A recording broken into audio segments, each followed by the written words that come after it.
Joyfully now to our princess we come, bringing gifts and all good wishes too. We pledge our loyalty anew.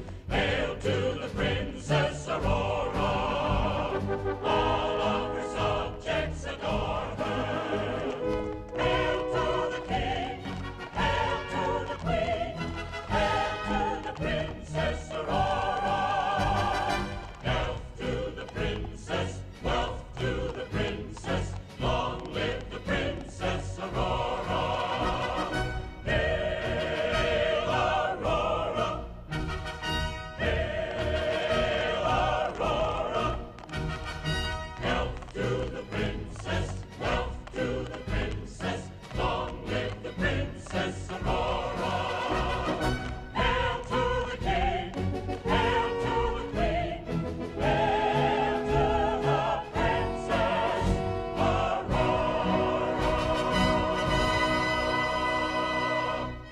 Thus, on this great and joyous day, did all the kingdoms celebrate the long-awaited royal birth. And good King Stephen and his queen made welcome their lifelong friend.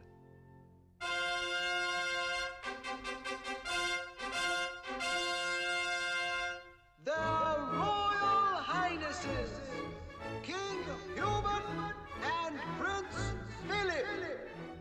Fondly had these monarchs dreamed one day their kingdoms to unite. Thus today would they announce that Philip, Hubert's son and heir, to Stephen's child would be betrothed. And so to her his gift he brought, and looked unknowing on his future bride.